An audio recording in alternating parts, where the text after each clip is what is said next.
Good afternoon. Welcome to the December 10th, 2024 City of Apopka Planning and Zoning Commission meeting. If you would all stand with me for a moment of silent prayer and a pledge. Amen.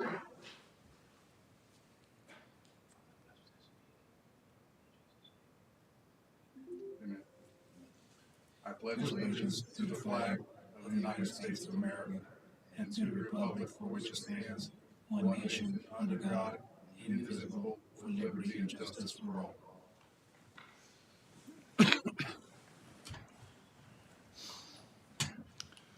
During our meeting today, each agenda item will have a time for someone from the public to speak on that matter. If you have anything that is planning and zoning related and is not on the agenda tonight, now would be the time to speak. All right, seeing none, we'll move to the first item, approval of meeting minutes from November 12th, 2024. Mr. Chairman, I'd like to make a motion to approve the minutes from the prior meeting. All right, motion by Commissioner Mott. Thank you, sir. Do I have a second? I'll second it. Motion, second by Commissioner Ryan. All in favor, say aye. Aye. Any opposed? Motion carries.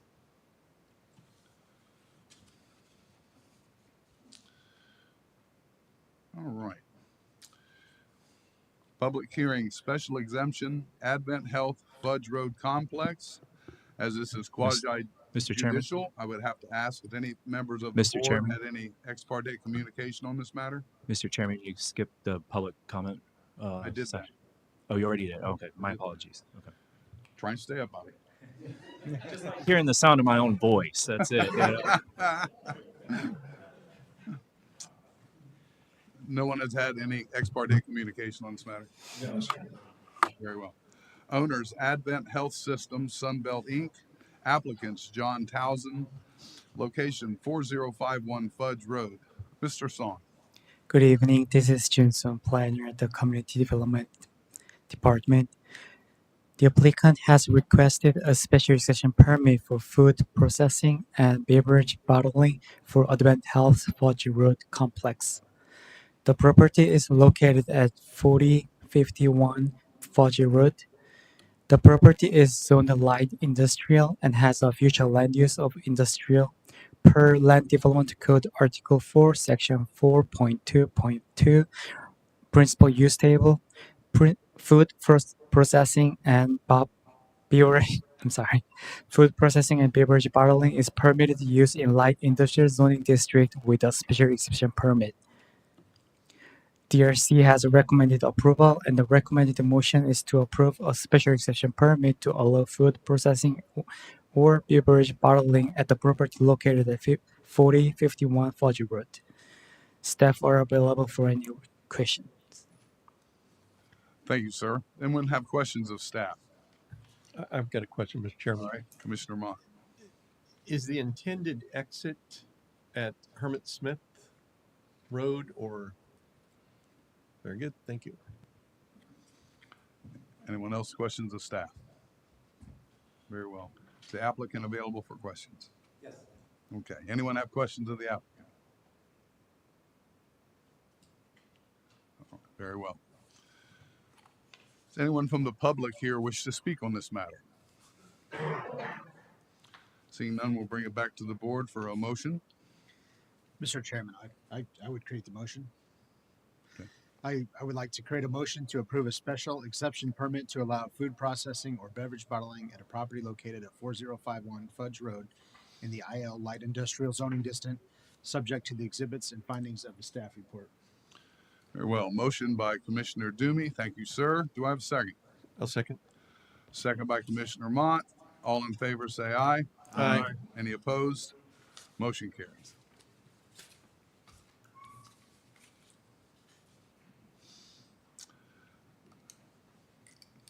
Item 2, ordinance number 3085, small scale future land use amendment, 91 South Bradshaw Road.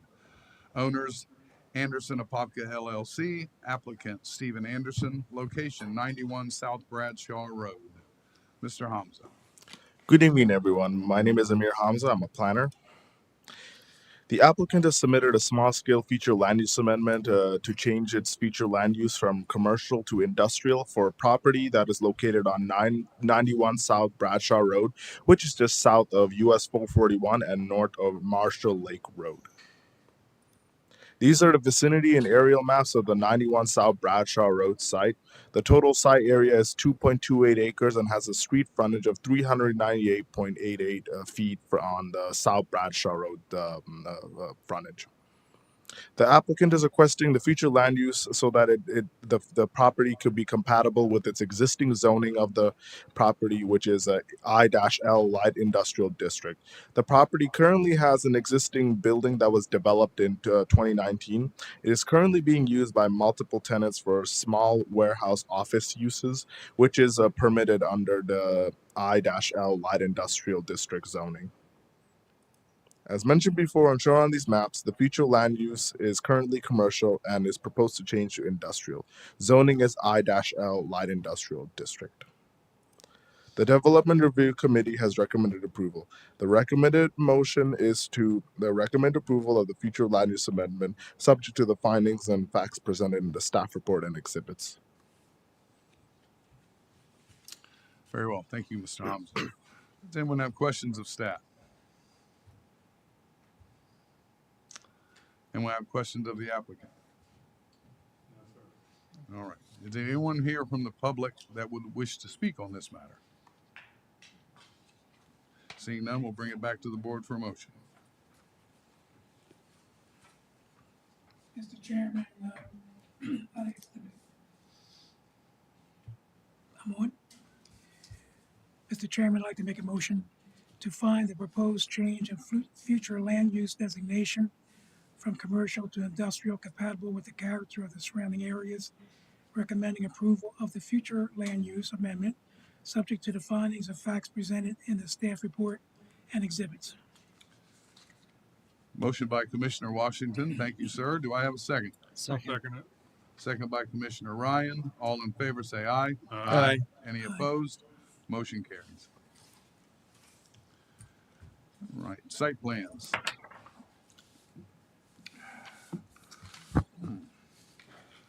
Recommend approval of the 8th Street replat. Owner, City of Apopka. Applicant, City of Apopka. Location, northeast corner of intersection of East 8th Street and South Island Avenue. Mr. Howe. Thank you, Mr. Chairman. Bobby Howe for the record. The plat proposes creation of 4 single-family lots ranging in size from 0.22 acres to 0.17 acres and a 0.083 acre community park. This is an aerial of the property. It's located at the intersection of East 8th and South Highland Street. It's a city-owned property. This is a CRA project. The intent is to sell the lots off to a affordable home builder and then preserve the community park. This is the plat. As you can see, the community park is located in the northern portion of the parcel, and the 4 lots are adjacent to East 8th Street. Access is provided to the lots via South Highland and East 8th Street. The plat is consistent with Florida Statute 177 platting. The DRC recommends approval. The recommended motion this evening is approval of the 8th Street replat. I'm here for questions. I'm also the applicant, so I can't defer that to somebody tonight. Anyone have questions of staff? Yes, I do. Commissioner Ryan. So there's going to be a park located behind the residence. Who's going to have access to the park? It's a public park. And where would the parking be to access the? I would assume that would be on site. I don't believe that's been determined yet. Parks and Recreation would have to draw up a park plan for that. 'Cause I don't see any. I don't see any room for a park and a park. Right. Yeah. You know what I'm trying to say? Sure, I understand. And, Yeah. who paid? So the city paid for these plans. This is the CRA that's done that, Community Redevelopment Agency, that's been doing that.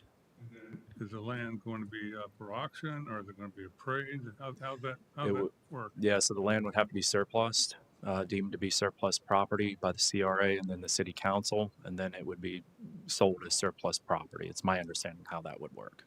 Well, my concern is that there's been a couple of properties that were sold at 50% of market value, and another one was almost sold at 50% market value.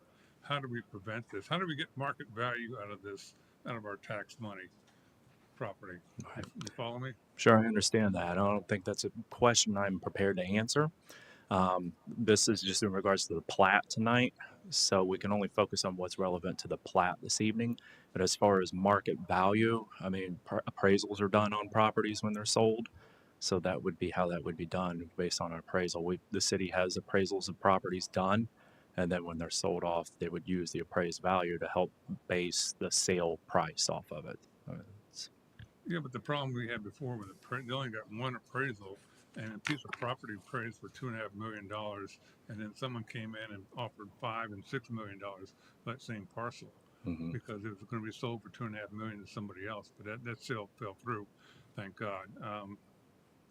Will this come up again to us, to the planning commission? The plat, no. This, No, this won't. No, because it's just 4 lots. So anything 25 lots or less is a minor development plan, and it would be done at the DRC level. Yeah. And planning commissioners, I can, this is, again, focusing on the plat, but just for informational purposes, when it comes to alienation of property within the CRA, if it's for redevelopment purposes and so forth, there's a specific procedure that needs to be followed that's unique to those type of properties. And that requires solicitation of proposals, and properties can only be sold less than, I don't want to say market value, that's not the word the statute uses, but essentially less than market value or due value. Just escapes my mind right now what the phrase is, but that's what they're getting at, the actual value of the property, unless a set of procedures are gone through, and that's considered by city council governing body. And oftentimes with CRA properties, things may be sold less than market value because of certain CRA plan factors that those properties are going to meet if it's not just a straight sale. If it is just a straight sale, then there are considerations that the governing body has to make when taking that into account. So it's not like a normal alienation of property outside the CRA, very specific, and then there could be a number of factors that go along with that. So just wanted to add that on. If that helps answer some of that question there. It's a bit of a different animal. is there any contenders to buying this property? I've heard that it would possibly a Habitat for Humanity property. I'm not for sure. The city manager is here. Am I on the right track with that? Is it Habitat or yeah, Habitat? Yes. Who in the city is responsible for negotiating that, or who does that come before? If somebody, if they're selling that property, who negotiates that deal, or how is that done? Who's the point of contact? It was Jim Hitt when he was here, but So it's you. and not So it's unless Okay. yes, it is. All Yeah. right, all right. So I guess the lesson is try not to screw this up, Bobby. Yeah, you got Okay. it. Absolutely. Yeah. Treat it like I'm selling my own home. You know? Any more questions of staff? Very well. Does anyone from the public wish to speak on this matter? Bring it back to the board for a motion. Mr. Chairman, I'd be happy to create the motion to recommend approval of the 8th Street replat for the plat. Very well. Motion by Commissioner Dumey. Thank you, sir. Do I have a second? I'll second. Second by Commissioner Mott. Thank you, sir. All in favor say aye. Aye. Any opposed? Motion carries. All right. Do we have any old business? Any new business? Any reason why we shouldn't close the meeting and go home? No? Meeting adjourned.